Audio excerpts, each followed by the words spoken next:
I want to speak to you tonight on the relationship between war and liberty, an issue very much on people's minds this election season.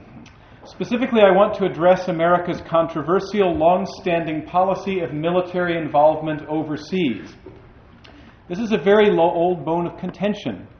It predates both world wars and even the Spanish-American War of the late 19th century, not to mention the late unpleasantness in Iraq. As early as the 1820s, only a few years after the War of 1812, Americans were already being prodded to consider military intervention in what were then called European broils. Then, as now, the catalyst was conflict between the Islamic world and the West. In 1822, the Greeks rose up against their Ottoman Turkish masters, who had controlled Greece and indeed most of the Balkans since the fall of Constantinople to the Turks in 1453. Now, many in America at that time were sympathetic with the Greek cause.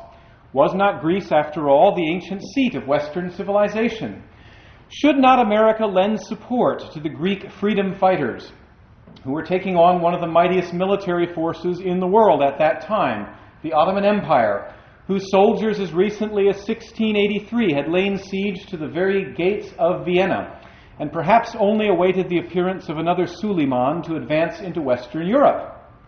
Well, to answer these concerns, then Secretary of State John Quincy Adams, in an oft-quoted speech given on July 4th, 1822, reminded his fellow countrymen that America goes not abroad in search of monsters to destroy.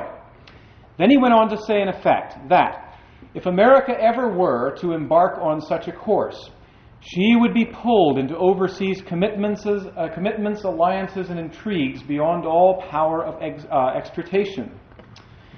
She might become the dictatress of the world, Adams warned.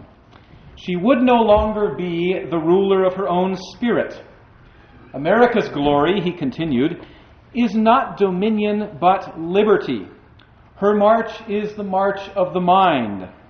She has a spear and a shield, but the motto upon her shield is freedom, independence, peace.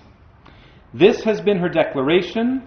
This has been as far as her necessary intercourse with the rest of mankind would permit, her practice. But in spite of the clarity of these sentiments, many Americans now seem to be convinced that war, rather than peace, ought to be the mainspring of our national policy. We have allowed our elected leaders in Congress to abdicate their constitutional power to declare war, leaving authority over war and peace to the discretion of the President, and even to unaccountable international bodies like the United Nations. We are now in the post-9/11 era facing the prospect of war for years, perhaps decades to come. Yet, what can be the real harm in this, some are asking?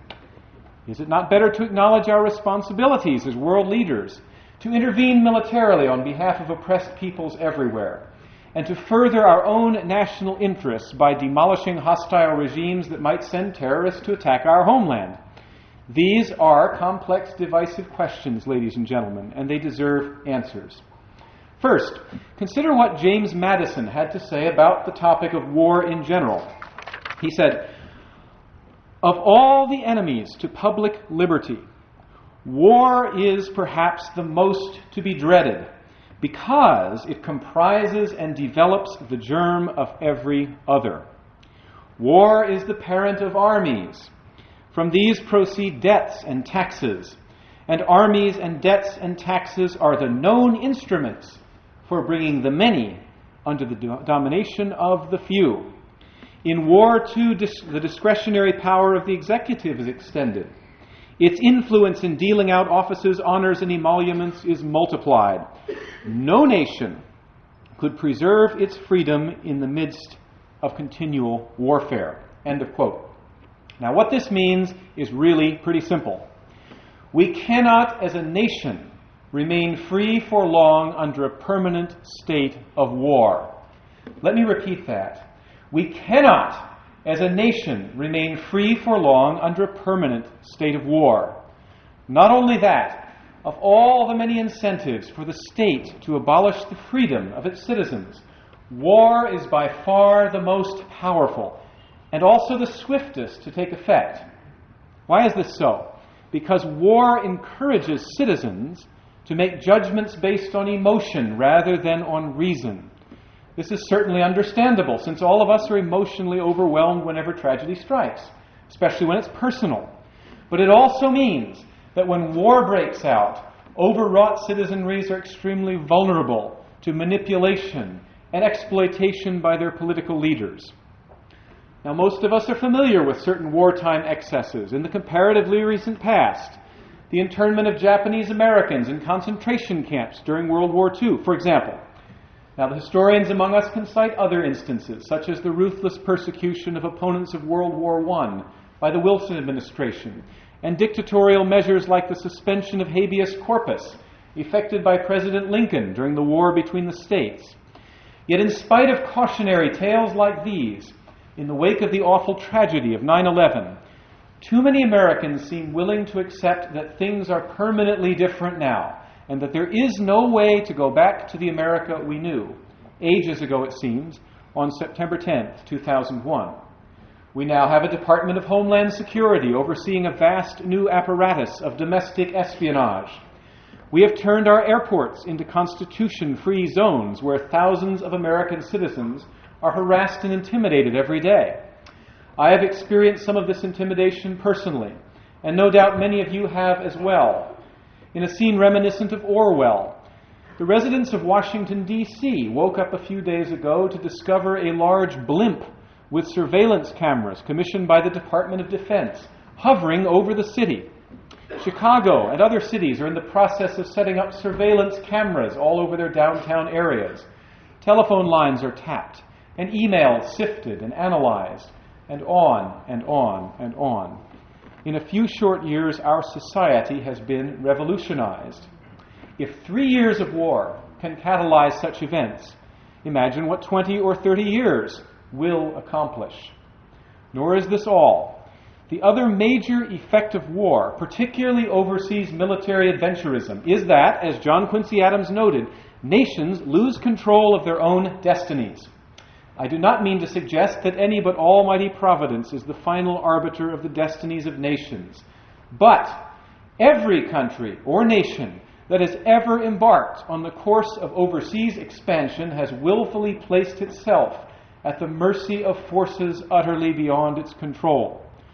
For ancient Rome, the classic example of imperial overstretch, the fatal step was the First Punic War, when Rome for the first time ventured militarily outside the Italian peninsula in a contest with the Carthaginians over the island of Sicily. The Romans emerged from that war the victors, but now with a new overseas territory in Sicily to administer and protect, as well as an appetite for further Mediterranean expansion. That set the stage for a second and far costlier war with Carthage, which left Rome in possession of much of Spain and North Africa and led to numerous wars against the native Iberians and Africans. Then Rome decided to get involved in struggles in Greece, both to put down a Spartan despot and to defend Lower Greece against a succession of ambitious Macedonian rulers. The Romans came to Greece as liberators, but they stayed as occupiers. And their new dominions in Greece put them adjacent to powerful Asian states like Pontus and Syria. In due course, Rome ended up waging war against them, in the process conquering Asia Minor, Palestine, Syria, and Armenia. In a similar way, Rome found herself conquering her way across northern Europe as far as Britain, completely captive to the endless cycle of war. In the case of Rome, it lasted for centuries. Rome's far-flung empire also provided ample scope for ambitious politician generals like Caesar, Crassus, and Pompey to encourage cults of personality among their men, far from the vigilance of Rome's citizens and political leaders. This led in time to titanic conquests for imperial domination, while Roman civilians and legitimate political leaders watched helplessly as the old republic was trampled underfoot. In a later time, the brilliant and long-lived Republic of Venice, the center of medieval European financial and naval power, succumbed to the same temptations as Rome. For centuries, Venice, built by refugees fleeing the Lombard invasion in the 6th century, flourished in her little lagoon. The aptly named Most Serene Republic became a haven of peace, prosperity, and religious tolerance that literally missed the Dark Ages with their endless wars and feudal bondage. But eventually Venice, too, listened to the siren song of empire. She began acquiring territory along the Balkan coast of the Adriatic Sea and annexed islands across the Mediterranean, including Crete and Cyprus. Her greatest doge, Enrico Dandolo, led the shameful Fourth Crusade that sacked Constantinople and installed a puppet regime. Venice's navy became the world's most formidable, and she developed the habit of selling the use of her naval power to any prince willing to pay the price. Not coincidentally, Venice began to reform her mode of government as her imperial and military commitments grew. By the late Middle Ages, her once free republic had evolved into an oligarchy, devoid of the popularly elected representatives of earlier times. And more to the point, right now, she built up a most formidable secret police, the best in all of Europe, which she used to keep close tabs on her own citizens and also to gather intelligence abroad.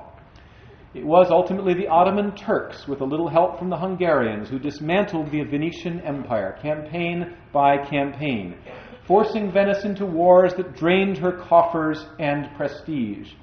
Napoleon Bonaparte dealt Venice the coup de grace in 1797, but she had chosen her fate centuries before. Now, what about us?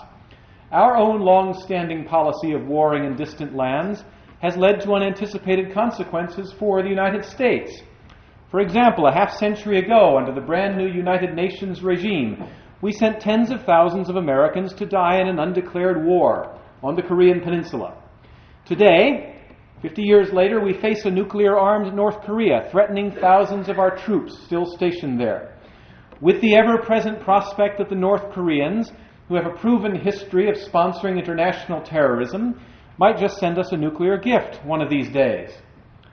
As for Iraq, who would have thought that our original military adventure in the Persian Gulf, also under United Nations authority, incidentally, would lead to more than a decade of intermittent warfare, followed by the costly invasion and occupation of that unhappy land?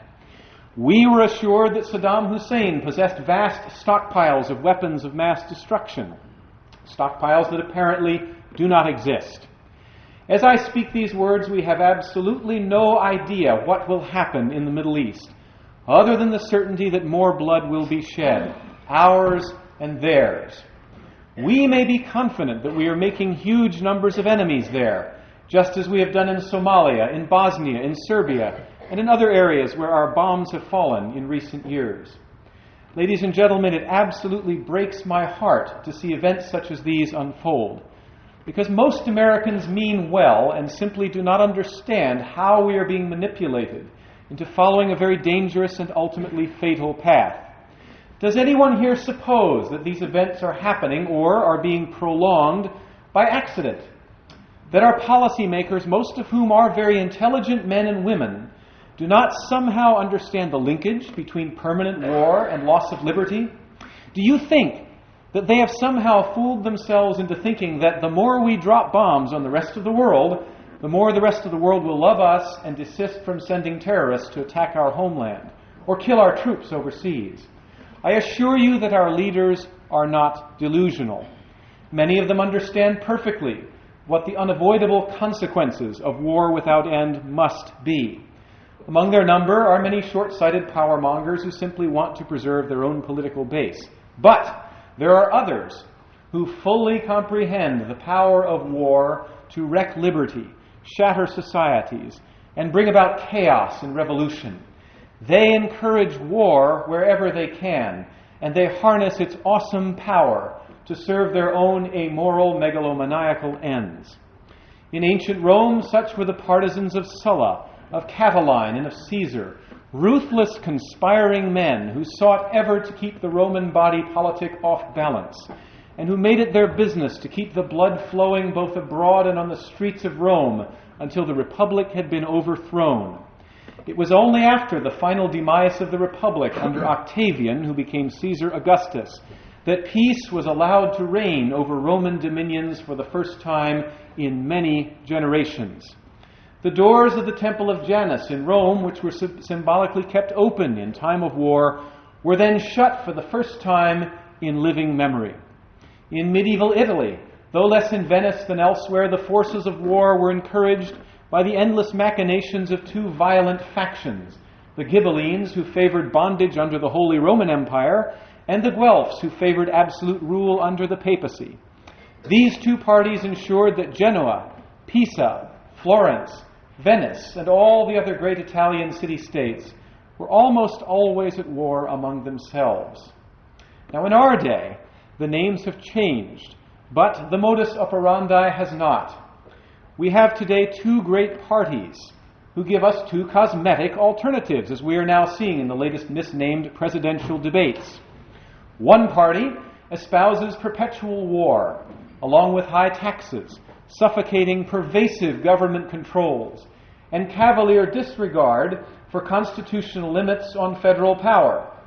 The other party espouses perpetual war, along with even higher taxes, even more suffocating and pervasive government controls, and even more cavalier disregard for constitutional limits on federal power. Now, the similarity in these two programs is no accident, because they have a common author. This author is a diabolical conspiracy of insider elites whose chief aim is the destruction of the United States of America and the liberty of Americans, and indeed of all people everywhere. These insiders have many tools to achieve their aims, including manipulation of the economy and corrosion of morality. But war and the threat of war has ever been their most effective weapon, for war brings in its train all other ills, as surely as night follows day. War is neither a game nor a righteous obligation enjoined upon the strong to vindicate the weak, or the free the unfree. It is not, as Clausewitz once flippantly put it, diplomacy by other means. It is at very best a necessary evil, to be resorted to only as a final recourse, where no other remedy is possible. To our great discredit, ladies and gentlemen, we have as a nation, under the influence of the United Nations, NATO, and other international organizations designed to suck the U.S. into overseas conflicts, become accustomed to war at whim. Instead of a constitutionally required declaration of war by Congress, which the founders intended to be a check on the president's ability to exercise this most dangerous of all state powers, instead we are satisfied with media-generated emotionalisms and a presidential fiat. Is the power of declaring war necessary? Asked Madison. No man will answer this question in the negative. End of quote. That was in Federalist 41. What could possibly be clearer than that? And Hamilton, in Federalist number 69, clarified the president's constitutional role as commander-in-chief of the armed forces. Quote, the president is to be commander-in-chief of the Army and Navy of the United States. In this respect, his authority would be nominally the same with that of the King of Great Britain, but in substance much inferior to it. It would amount to nothing more than the supreme command and direction of the military and naval forces, while that of the British king extends to the declaring of war and to the raising and regulating of fleets and armies, all of which, by the Constitution under consideration, would appertain to the legislature, unquote, meaning Congress. Ladies and gentlemen, if we persist for very long in this program of perpetual war that we seem to have embarked upon, we will lose our Constitution and our liberty. Each new undeclared war that we fight is a jeering affront to the men who prepared our constitutional checks and balances. Each foreign quagmire we jump into is a slap in the faces of our brave military personnel, who deserve better than being sent to die in combat in distant lands, in conflicts that never seem to be resolved. Each new homeland security measure we enact moves us closer and closer to the old world police-state model our ancestors came here to escape. Each new military crisis further inflames raw emotions and leads to inevitable cries for more and more government. I hope you all follow the current events diligently. Are you aware of the rising clamor for military action against Iran, against Syria, against the Sudan, and in other places? Do you realize that one of the hottest topics in Washington, D.C. right now is possible reinstatement of the draft? Have you seen our recent coverage in the New American Magazine of the many new proposals for domestic surveillance measures, including national ID cards and V-chip implants? This kind of thing is no longer the stuff of dystopian science fiction. It is unfolding before our very eyes. And it will continue to unfold with grinding, brutal inevitability unless we as a people awaken from our slumber and remind ourselves that nothing, not war, not economic prosperity, not national prestige, not political acceptability, not even a deceptive peace, is worth surrendering our constitutional republic and our liberty. Nowhere is it decreed that we cannot learn from the lessons of history. Nothing obliges us to follow the Athenians, the Carthaginians, the Romans, the Venetians, and many other free peoples into servitude. To avoid such an outcome, though, will be a supreme test of national character. We must stop deluding ourselves and recognize war for what it is, a scourge and a destroyer of nations, victors and vanquished alike. We must understand that the insiders' fingerprints are all over our foreign policy and that they wage war for very different reasons than we, the general public, are led to believe. We must resolve to stop being as putty in the hands of those war makers and demand of our political leaders that they reassert constitutional limits on war powers.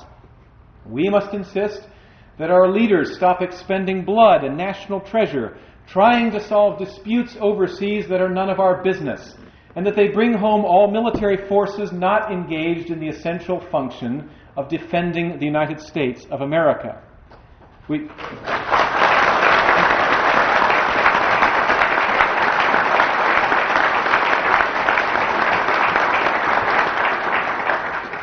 We must disentangle ourselves from the United Nations and other international military alliances and organizations that constantly pressure us to become the dictatress of the world, in John Quincy Adams' terminology. Or, as we would say nowadays, the world's policeman. After all, only a police state can police the world. We must acknowledge an unavoidable truth that the insiders and their ilk learned long ago, namely, perpetual war and freedom are completely incompatible. If we value our freedom, ladies and gentlemen, these are choices we must make. May God grant us the strength to choose the right and to save our republic from the ravages of war without end and the servitude that would surely follow. Thank you very much and good night.